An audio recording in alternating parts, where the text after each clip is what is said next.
Easter eggs. They're all over the place, so pick one up. They've got candy in them. Not quite ready yet to start, but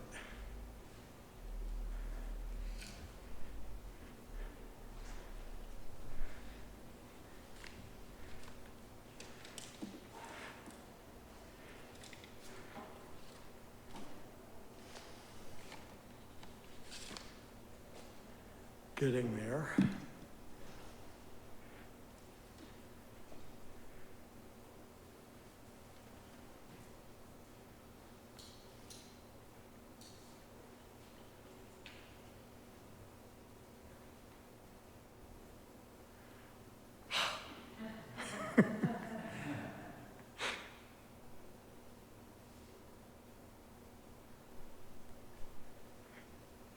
One last thing, I have to figure out which pair of glasses I wear. I got the right one. And this is going to fog up. What can you do?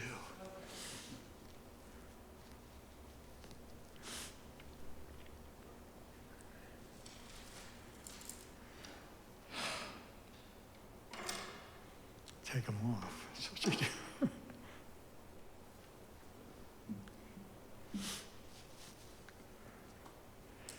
So good morning, everybody. Happy Easter, blessed Easter. Glad to see you all here. It's a beautiful day in a beautiful setting. Welcome. My name is Tom Broadwater. I have the great fortune to be one of the lamas that is allowed to teach here. So it's wonderful to see you all here. Traditionally we start by reciting Refuge and Bodhicitta. It sort of establishes for us what we're all about. It establishes our intention. And so you have these little plastic cards. And as my first grade teacher would say, speak with an outside voice, nice and loud. And we'll say it in English. By this merit, may all attain omniscience. May it defeat the enemy. Oh, I'm sorry, the wrong one. Okay. Let's just settle down here for a minute. So we do the Refuge Prayer, I'm sorry. In the Buddha, the Dharma, and the assembly most excellent, I take refuge until I reach enlightenment. By the merit of generosity and other good deeds, may I achieve enlightenment for the sake of all beings. In the Buddha, the Dharma, and the assembly most excellent, I take refuge until I reach enlightenment. By the merit of generosity and other good deeds, may I achieve enlightenment for the sake of all beings.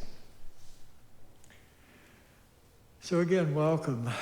Some of you have come a distance, and I appreciate the fact that you have come here today. We do, every time I come in here, I'm overwhelmed by the beauty of this place. And what's really neat to tell you, it's going to get even better as the statues arrive from Nepal. So we're really excited about this. So on this Easter, I thought, to go along with tradition, that I would introduce you to the family. The family's here. So my purpose, first of all, is to give you a brief introduction. Since we only have an hour, I can't give you their entire histories, but I can tell you something about this family. These are our ancestors. These are our spiritual masters. And it is only because of them we are here. So that's the first thing I want to do. I want to introduce them to you. The second thing I want to do is to share with you a prayer that goes along with this family. And finally, I'm going to share with you one of the gems of the inheritance we have received from this family. So I have 3 objectives. Hopefully we'll get all 3 of them accomplished by the end of the hour. And it's sort of ambitious, so I don't know if I'll get it all done or not. So the pictures I gave you, and by the way, you are welcome to take them, keep them at home. Put them, if you do take them at home, I would ask you to put them in a place of some honor. That would be important. And if you don't want to take them home, that's fine, just leave them here. We'll be glad to distribute them to other folks. But in that picture, at the very top, is Vajradhara. Now, again, at the very top. And he's called the Primordial Buddha, the Dharmakaya Buddha. And he is depicted as dark blue in color. And he's the heart of Buddhahood itself. Vajradhara represents the essence of the historical Buddha's realization of enlightenment. So Prince Siddhartha, he attained enlightenment under the Bodhi tree about 2,500 years ago. And according to Buddhist cosmology, he was the 4th historic Buddha. His achievement of enlightenment is called the Dharmakaya, the body of truth. When expressed through subtle symbols, that realization is called Sambodhikaya, the body of enjoyment. These could be talks all in themselves. I'm just giving a brief survey. You might call this a survey course on the Kagyu lineage. So when this realization manifests in physical form, in the form of Shakyamuni Buddha, it's called the Nirmanakaya. And it's the body of manifestation. So going back to Vajradhara, he's the Dharmakaya. And Dharmakaya is synonymous with Vajradhara Buddha. And again, he's the source of all manifestations of enlightenment. Vajradhara is central to the Kagyu lineage because Talopa, and we'll talk about him in a minute, Talopa received the Vajrayana teachings directly from Vajradhara. So we begin our story, our introduction to our family, with Vajradhara. It basically, our lineage originated in the nature of Buddhahood. And he's also known as the Primordial Buddha. That sort of might get us a little, so what's Primordial Buddha? I mean, how could, if it's beginningless time, how could we say this is the first Buddha? Well, Buddhists have a different concept of time. It is not linear as we think of in Western thinking. It's circular. It's samsara over and over again. So beginningless is in that sense. So in that sense, we can speak of Vajradhara as the primordial Buddha. Now I want to point out Talopa. And he is on the right side of Vajradhara. He has the fish in his hand. We'll talk about that fish in a minute. By the way, before I go too far, I want to say there are stories in here that sound mythical, sort of like a legend and that sort of thing. I'm not going to talk too much about that, but if we have time at the end, we might discuss, if someone has a question about it, we might discuss that legendary aspect to the stories I'm going to tell you. But I first just want to tell you the stories. So the first one is Talopa. And basically, he was the first master of the Kagyu lineage. He actually began as studying the Brahmin Hindu texts. And while wandering around in various places, he wound up in a Buddhist monastery, was attracted to that, the approach of the Buddhist teachings, and he started learning.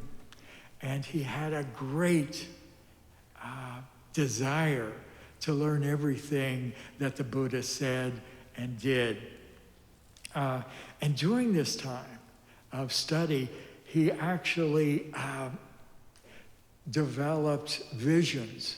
He saw visions of what he was learning. He had many sacred visions.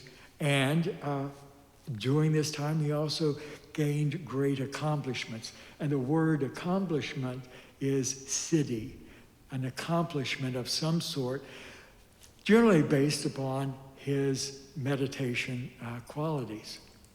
So he gained siddhis over the years. And so for 12 years, he devoted himself totally to the practices and attaining realization. It is said that from the ultimate point of view, that Talopa had no human teachers. That the full realization that he attained came through the Buddha Vajradhara. So Talopa practiced with a yogini, the daughter of a sesame seed pounder, and the monks, because of that sort of unorthodox behavior, they excluded him from the monastery. And so he became a pounder of sesame seeds to get the oil out of the sesame seeds. And that's how he made his living. And so he became known as Talopa, the sesame seed pounder.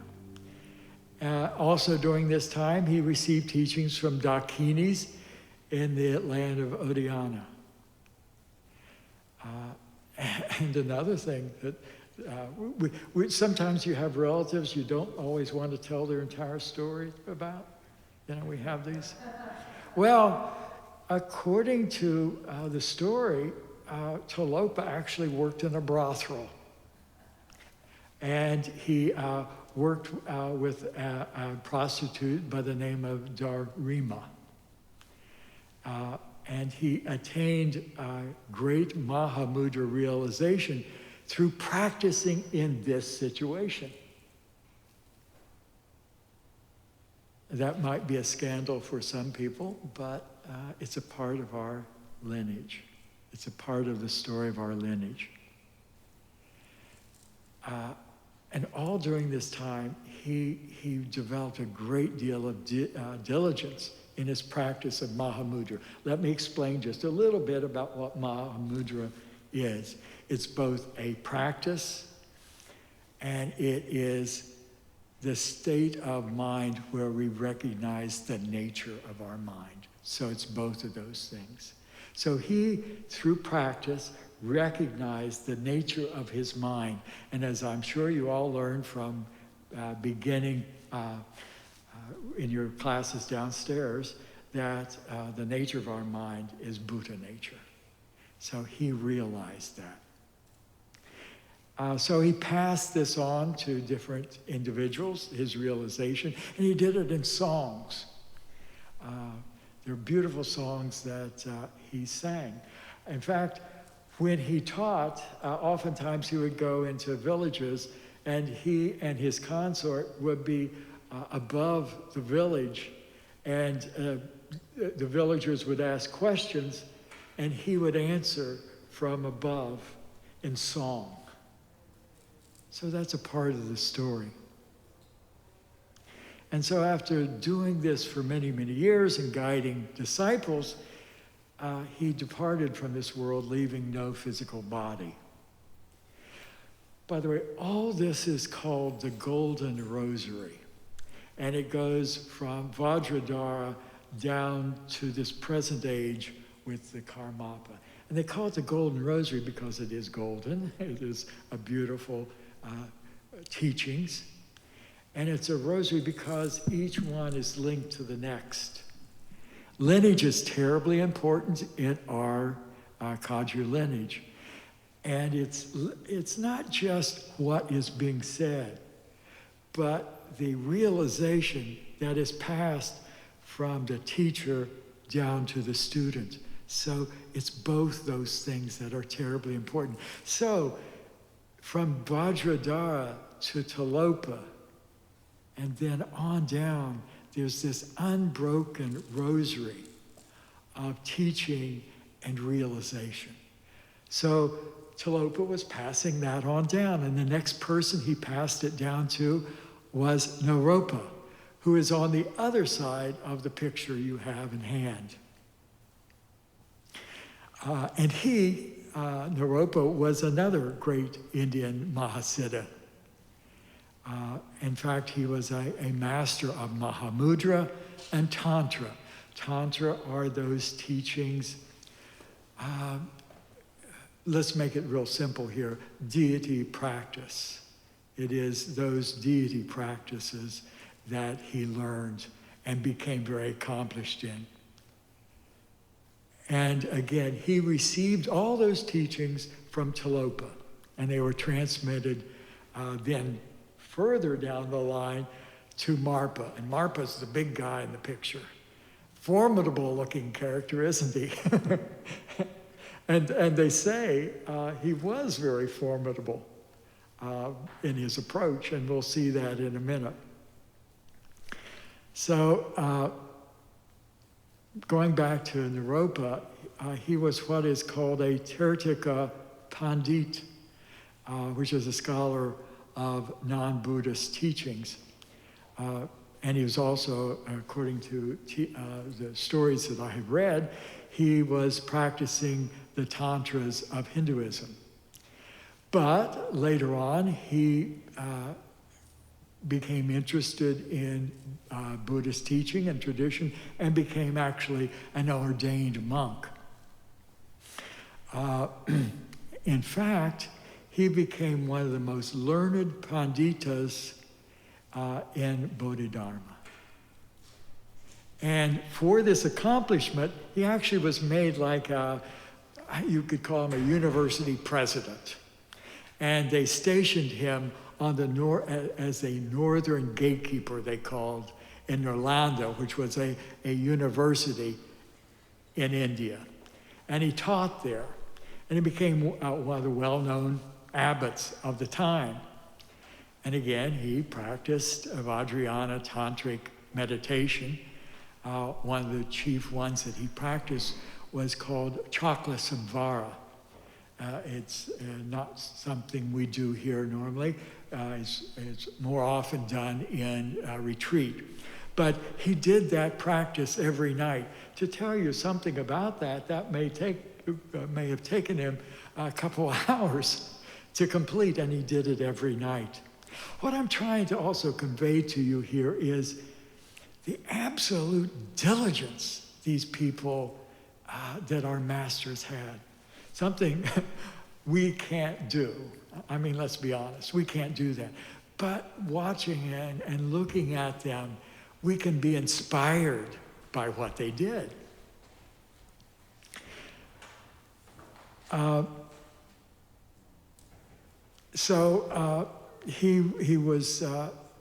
He was looking for a teacher, and so he did find Talopa.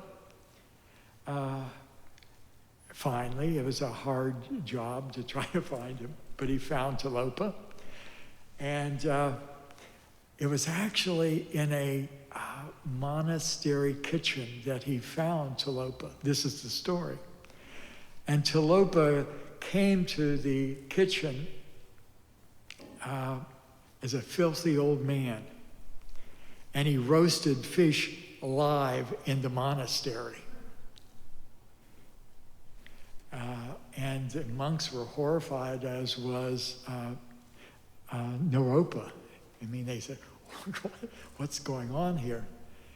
And so the monk said, stop that, stop, don't do that. And Talopa said, no problem, take the fish out, put them in water, and they will come back to life.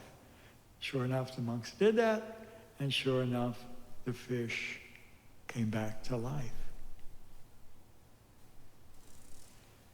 So this extraordinary event resulted in Naropa saying, I think this guy's got something going for himself. He's different from everybody else that I've ever known. And so he thought to himself, this must be the famous Talopa. He thought that, and Talopa said to him, yes, I am Talopa. And so Naropa became the student of Talopa.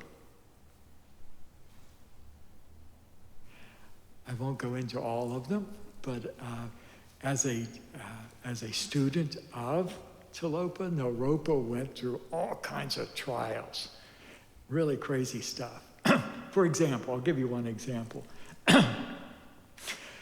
Naropa went to a wedding feast and found some vegetables and thought that would be nice to bring back to Talopa. He took them back to Talopa and Talopa said to him, I want more. Go back and get me more. Talopa knew that would cause his student problems because in a wedding, in an Indian wedding ceremony, you're only to be there once and you don't go back.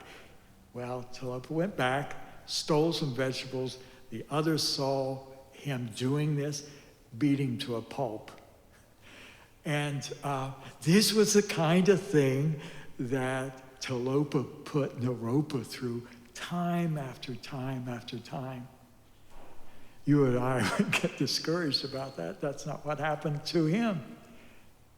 He became ever more devoted to Talopa, even though he was being treated this way.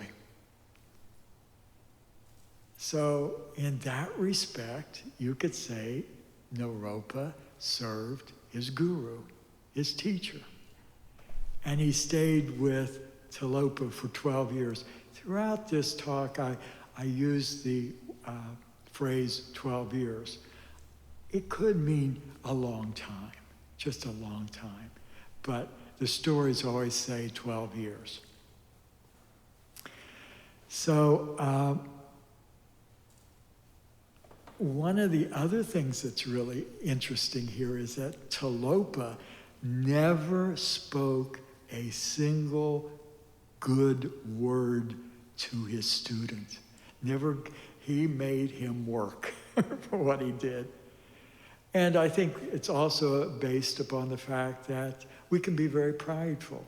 And if someone compliments us, instead of that encouraging us, that can actually just make us deviate into more pride. So Talopa, being the skilled teacher he was with Naropa, he never praised him.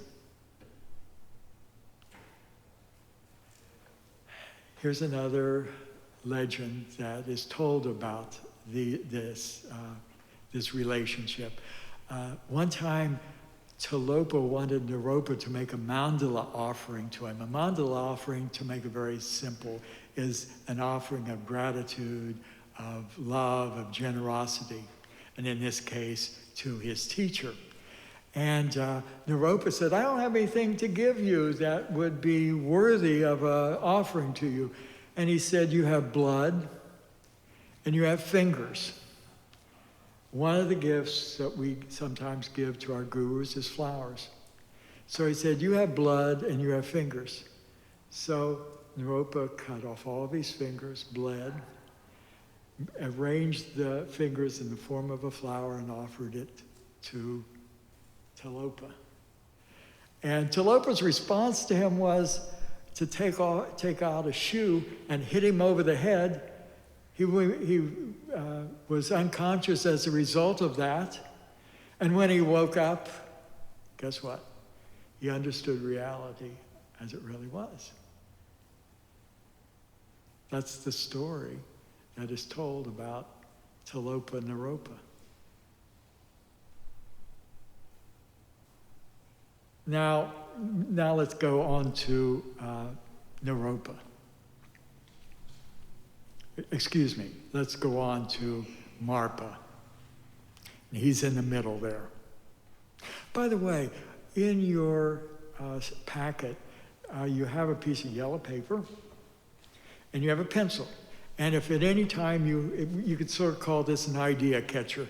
If there's an idea that comes to your mind, you want to write something down, do it. If you have a question you have, sometimes people don't like to get up to the microphone. Just write down your question. We'll pick up those later on. So an idea catcher or a question catcher. So now let's go on to Marpa.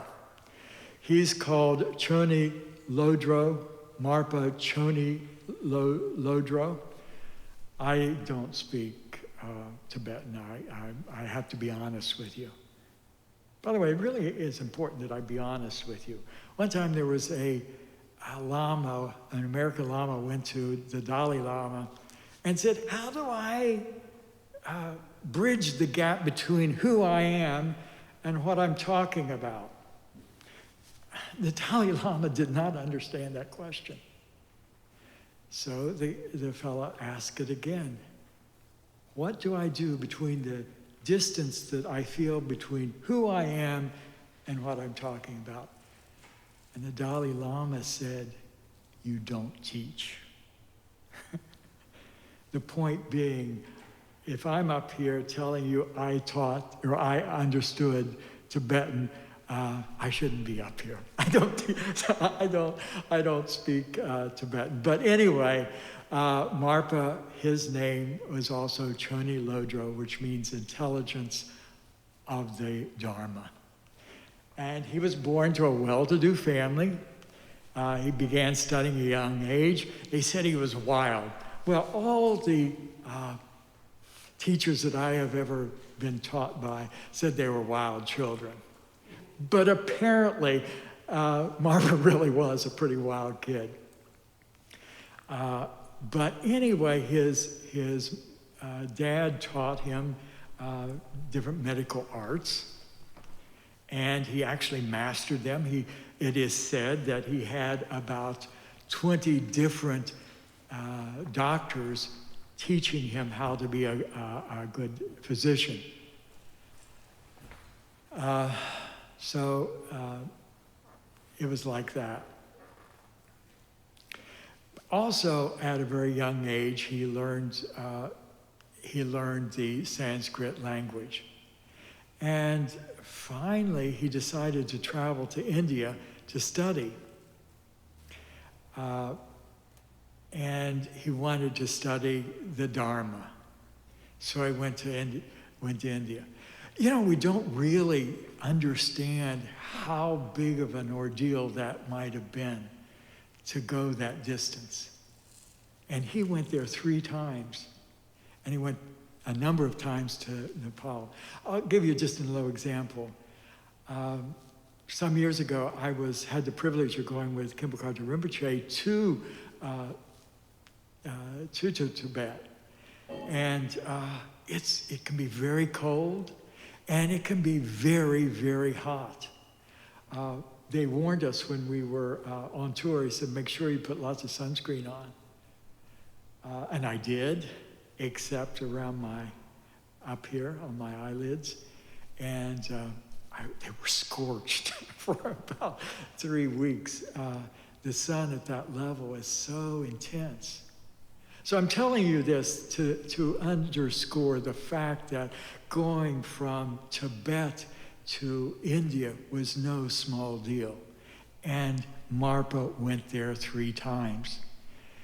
After the first time he went there, he converted his entire inheritance so that he could make return visits. So on one of his visits, he went to Nalanda University, which is, if you remember, where Naropa taught. And he then studied with him for 12 years, a long time.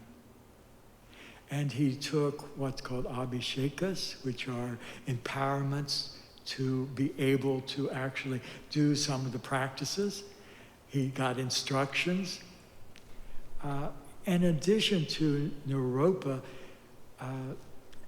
he also studied under different teachers that Naropa sent him to. So at the end of 12 years, Marpa offered what's called a Grana Chakra, and that's basically a feast where one imagines deities being present, and you're making offerings and so forth. It's a big deal. And at that point, Marpa sang his first song of realization. So he traveled back to Tibet. He taught for a while, and then he again traveled back to India 2 more times. And after the last time he went there, he received all the teachings that we now have within the lineage from India. They are the Mahamudra Teachings, which I've already talked a little bit about. It's about the way we come to learn the nature of our own mind. Various tantras, like, tantra might be, for example, one we do here is Chenrezig. Other sacred teachings, and also the 6 yogas of Naropa. The 6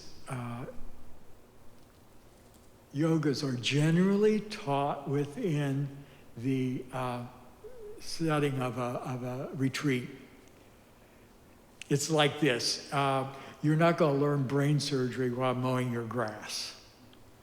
You got to have a little bit of, it's not like, well, it's just like that. You can't learn by just being out in the world and trying to concentrate on these kinds of things. Although I am understanding that Khenpo Tenkan is going to be teaching one of them on dream yoga down in Gainesville in a couple of weeks. So I presume that will be open to everyone. I'm not certain of that. But in any case, I'm not authorized to teach such things. They're just, they're beyond my pay range, you might say. But I can tell you what they are. I would not suggest you're taking books out that cover these subjects for the very reason I told you, that you probably won't understand them, and even if you understood a little bit, you would not be able to practice them properly. But those practices include Tumo, which is inner heat, Kundali in Sanskrit, Osal, which is the yoga of clear light, Milam, which is dream state, and Gulu, which is the yoga of illusory body. Then there's Bardo, which is the yoga of the intermediate state. Poa, which is the transference of consciousness to a pure Buddha field. And I'm giving you this information just to give you an idea of the vastness and the beauty of the inheritance we've received from all these Mahasiddhas. But again, I will tell you, those kind of practices would be done in retreat. So on his return, Marpa spent a lot of time translating Buddhist scriptures and contributed to the effort to bring the complete Dharma to Tibet. Many of his translations are part of the Kanjur and Tenjur. Hopefully those will be before us in the not too distant future. the sacred teachings, along with the statue of Vajradhara. Hopefully that will be here too. So let's put it this way, after his third visit to India, Milarepa became a disciple of Marpa. Now, Milarepa, and I won't go into his story very much, and Milarepa is the white-clad individual, and that would, I think, be on your right, correct? It's on your right. He's the fella in the cotton, white cotton cloth. So he's one of Tibet's greatest yogis. He was famous for his strict mountain retreats. Again, something we can't do, but boy, to think about, to contemplate the diligence and the effort this fella put in to becoming realized. It's amazing. And that's not myth. That's the truth. He spent years in mountain retreat.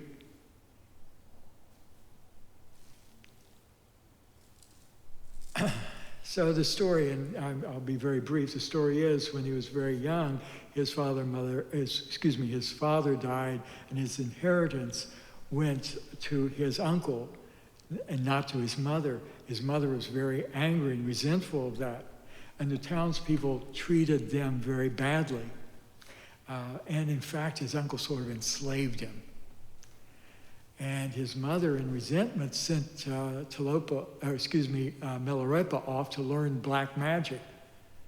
He came back, and the story is he killed. There's between 37 and 35. It doesn't matter, it's a lot. And those included his uncle and his aunt and many of the townspeople. So this is the diversity of our lineage. Here is a man who, by whatever account, destroyed 37 lives, and yet went on to be awakened. That's a pretty amazing story. And the only way that happened was he realized the nature of his offenses, and he had extraordinary remorse for what he did. He realized the nature of karma, that what he did had enormous consequences for him. So he began to study the Dharma, and his chief teacher became Marpa. Now, I won't go into all the stories involved there, but basically the idea here is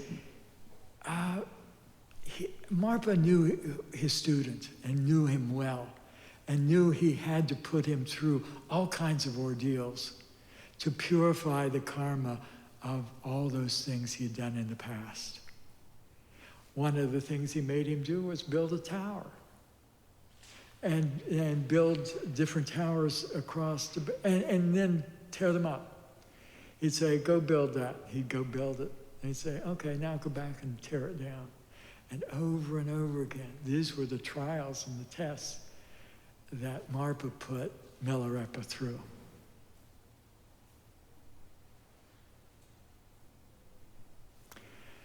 So through that, Milarepa became enlightened. And as a part of his enlightenment, he composed beautiful songs and poems. And you can read those. They're probably in the library downstairs. Beautiful expressions of clarity of how he became enlightened.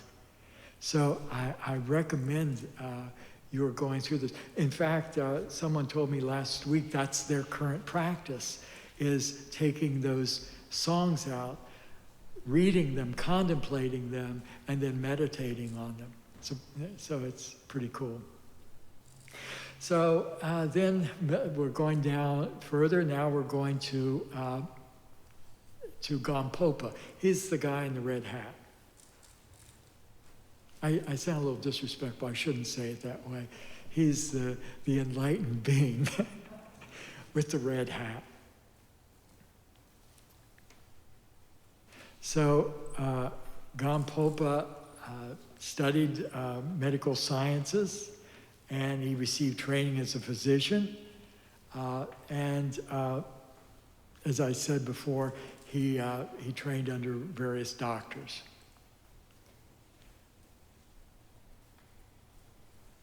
He was called Dakpo Laje, which is the physician from Dakpo. By the way, if I said Marpa was a physician, that's all wrong. I'm sorry. Did I say that? Sorry about that. That's not so. It was Gampopa that was a physician. Marpa actually was a farmer, and he had a wife and a couple kids. So he was a householder. So sorry about that, but I cleared it up, hopefully. So now let's go to Gampopa. Gampopa also married at a very young age, and he had 2 kids. And he was a householder also, and he was a highly trained physician. But something very sad happened. At a very young age, his wife and 2 children contacted the plague and died. Before she died, she was holding on, and so Gampopa went to her and said, there's obviously something you're holding on to. What is it, so I can help you? And she said, I don't want you to marry again. I want you to practice Dharma. Will you make me that promise? And so Gampopa made that promise to his wife, and he became a monk at her death, the death of her 2 children, his 2 children. So all these folks that we're talking about here had some sort of difficulties to overcome, some obstacle they had to come through. This is a good lesson for us. We sometimes think when we come here to practice Dharma, everything's going to be easy. It's just, I just have to find the right formula. It's all going to be easy. That's not the way it is. There's going to be obstacles. Gampopa lost his wife and 2 kids. And as a result of that, he went on to practice. So the difference maybe between them and us is they use the obstacles that are put in front of them to transcend them, rather than to be overwhelmed by them. That's a big difference.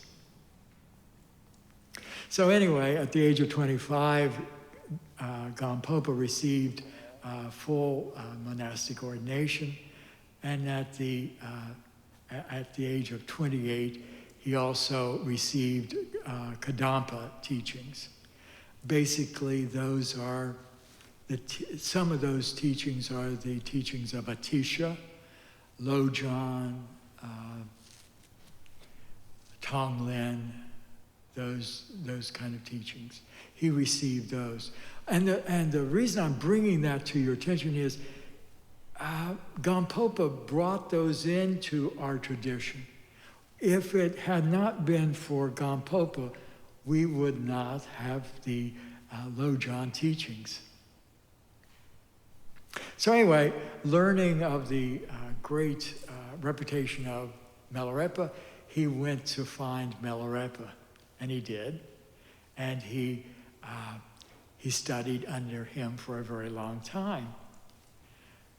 One of the interesting things is, right when he was to meet Milarepa didn't see him at first. He kept him away for a couple of weeks because he felt that Gampopa was a little bit prideful. So he's going to keep him at a distance for a little bit. And then when they actually met, what Milarepa did was say, take some beer here, drink some beer. And here you have this monk who, would abstain from alcohol. It's part of, what he understood the Buddha to say. Don't be engaging in drinking alcohol. And yet, here is Milarepa saying, here, take some beer. That was the first test. Gampopa took the beer, drank it down.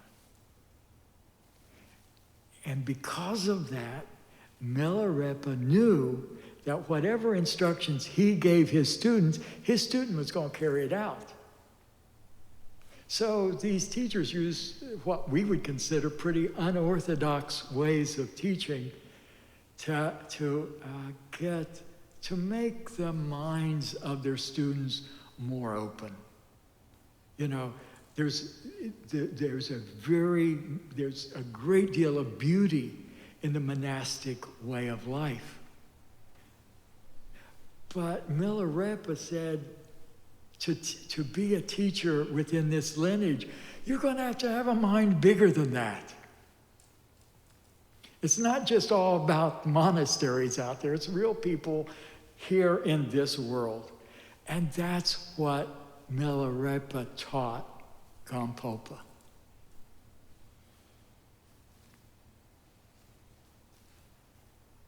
So I could go on, but I'm going to not go too much further with this, with Milarepa's life.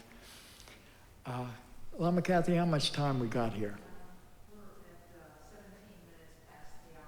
Cool, we got time. That's good. So the last teaching that Milarepa gave to Gampopa was as Gampopa was leaving, Milarepa said to Gampopa, I have one last teaching I got to give you. Most profound teaching I can teach you. Nothing is more profound than this last one.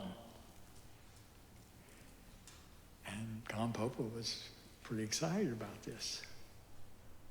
So Milarepa turned his back onto Gampopa, pulled up his skirt, and showed Gampopa his behind. His behind had lots of calluses on it. The teaching here was, you're not going to get any place without meditation. And I'm showing you just how much meditation you're going to have to do before you can consider yourselves the likes of me. That was his last teaching. So the next person that we're going to look at within our family is Dusam Khenpa, knower of the 3 times. He's also considered the first Karmapa. He wasn't known in his lifetime necessarily as the first Karmapa, but that in subsequent times became his title. He was born to a very devoted Buddhist practitioner family. And he first studied with his father, and he also continued teaching with other Buddhist teachers.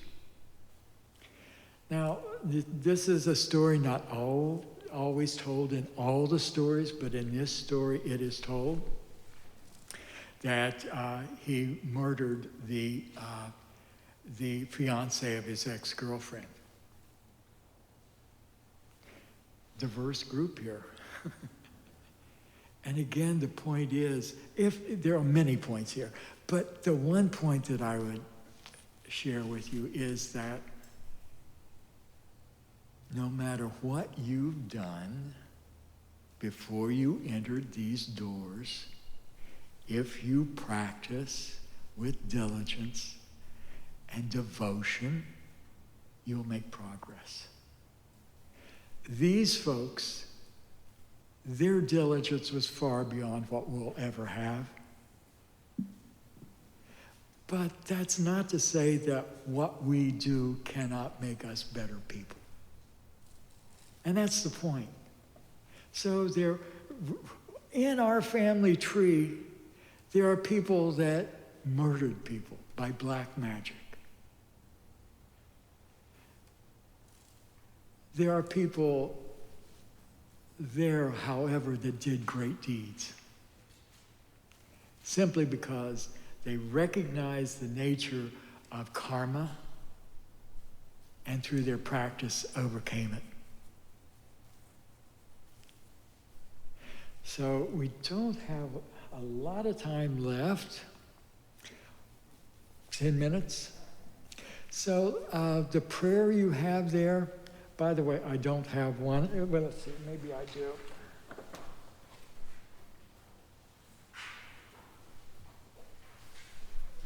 Yeah, thank you. Thank you, Lama Cathy. So this is a prayer that basically we say, well, let me put it this way. Khenpo Karthar Rinpoche said this, had us say this prayer before every teaching he ever gave. It's a very important and very special prayer. In the beginning, as a field of merit, we would say, we have all the folks that I just talked about. And we see them, visualize them in a field of merit in front of us. So let's just say the prayer together, if you will. Again, use your outside voices. I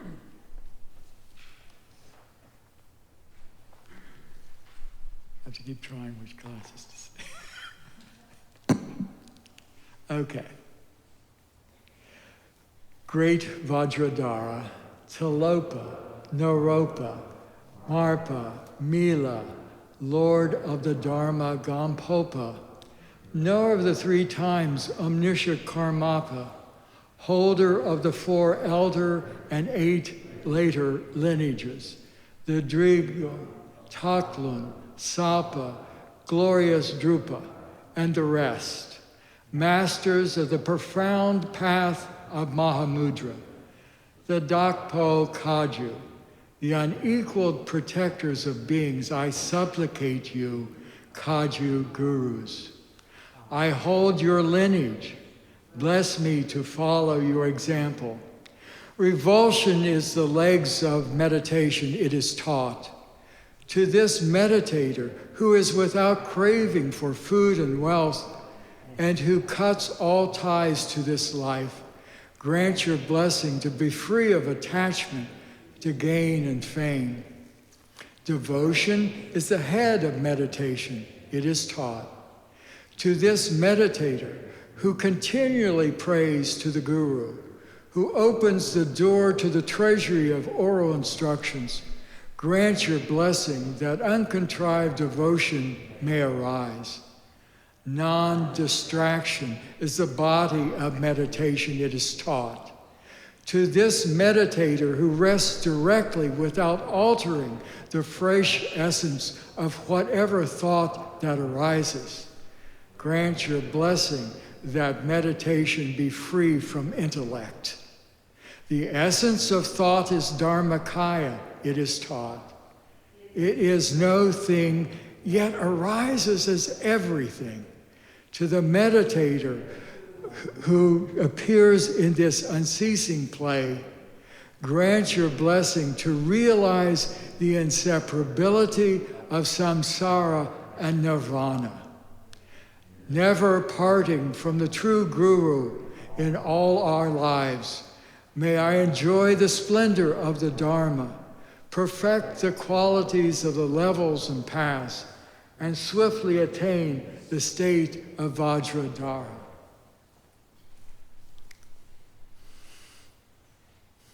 I was hoping in this teaching to be able to explain this prayer to you. We're not going to have time.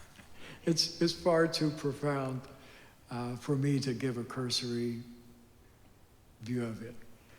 But take it home. Study it, read it. You can also receive a teaching from the Karmapa on this prayer. All you have to do is Google Karmapa and Vajradhara Lineage Prayer, and that teaching will come up. And maybe in a future teaching I'll go over it. So, but I will for the last part. I told you I would share with you one of the jewels of our lineage that was given to us. And it is the 6 words of advice from Talopa. So to do that, what I want you to do is just sit in meditation posture.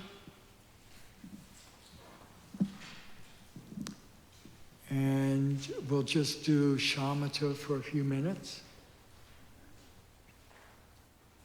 Our back's nice and straight, our chin tucked in, our hands draped over our knees or in whatever way you like, you're used to. I like my hands draped over my knees, our chin tucked in, our tongue up against the roof of our mouth. Our gaze slightly off the end of our nose, not engaging in anything in particular.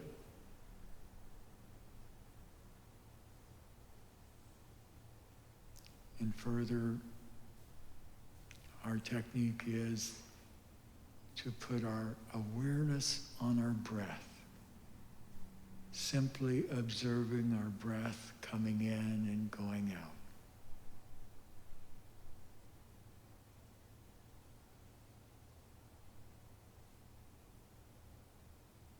When our mind strays, gently come back to the breath.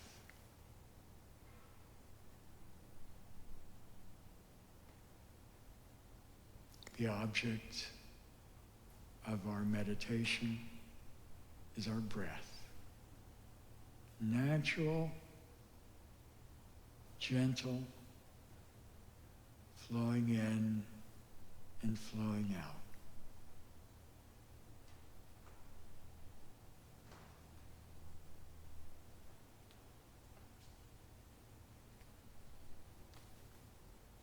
Talopa's 6 words of advice. Don't recall. Let go of what is past. Don't hold on to it. Don't engage in it.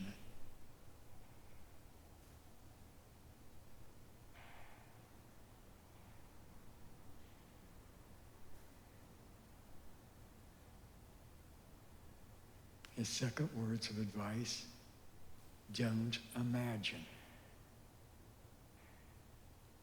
Let go of what may come.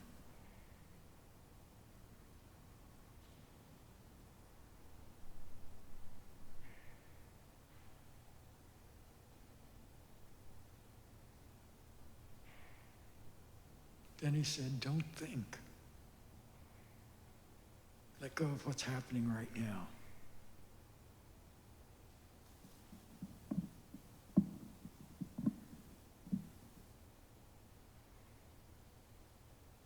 Then he said, don't imagine. Don't try to figure anything out.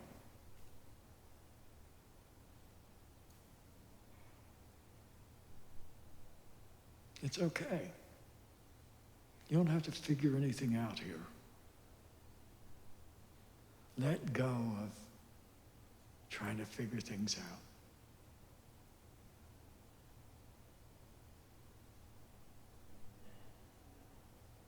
Then he said, don't control. Don't try to make anything up. Don't try to make this moment any better than it is. It's just okay the way it is. Don't control.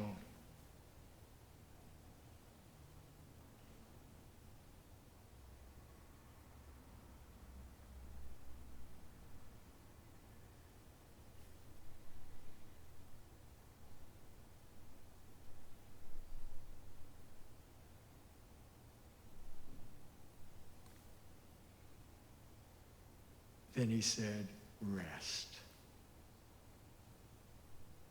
Relax. Rest right now.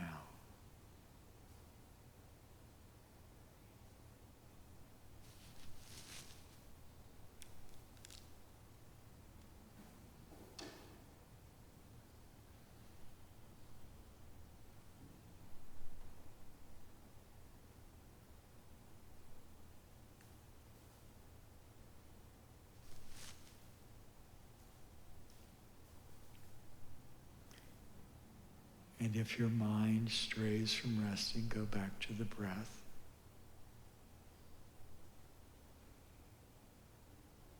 And then if you like, go back to simply resting.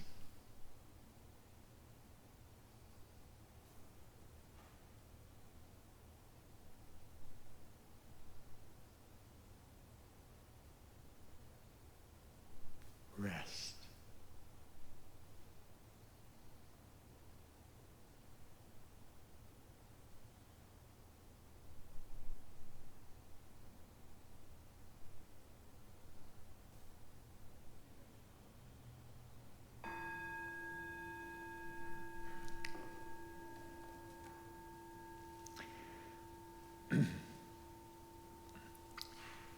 So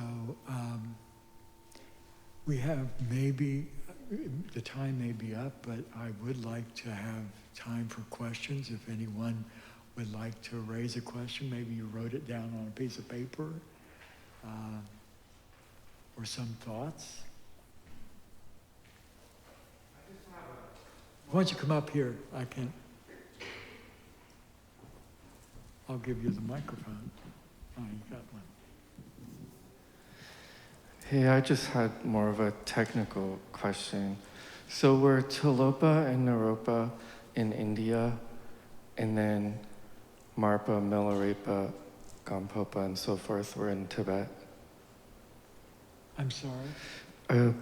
Were Talopa and Naropa based in India? Correct. And then Marpa's the one who brought. Yes. And then Milarepa and Gampopa were in Tibet.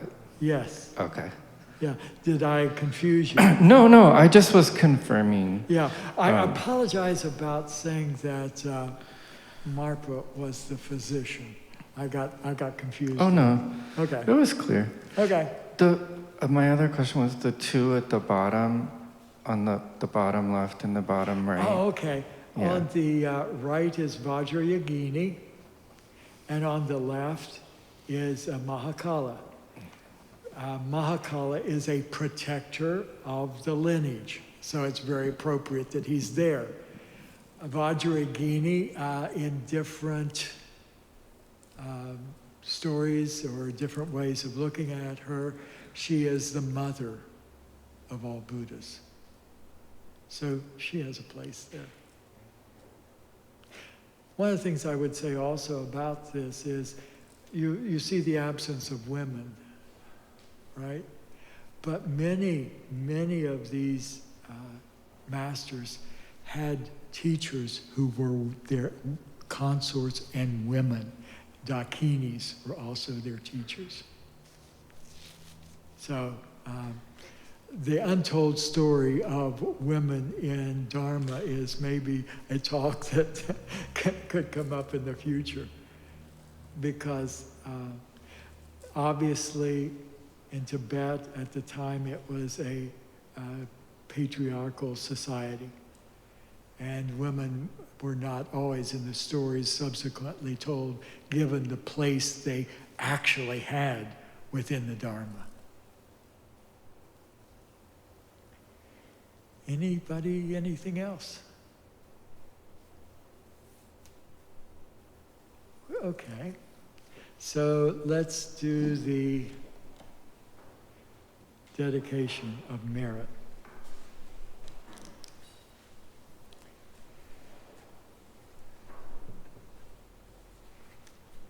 By this merit, may we all attain omniscience. May it defeat the enemy wrongdoing. From the stormy waves of birth, old age, sickness, and death, from the ocean of samsara, may I free all beings. The courageous Manjushri, who knows everything as it is, Samantabhadra, who also knows in the same way, and all the bodhisattvas, that I may follow in their path. I completely dedicate all this virtue. Again, thank you so much for being here today. And have a great week, and blessed Easter. The reason I say that, real quickly, I was in a store a couple hours ago, and I was in line, and I said, Happy Easter to the woman in front of me, and she said, No, sir, it's Blessed Easter. And she told me the entire Easter story. It was very sweet. So, Blessed Easter to all of you.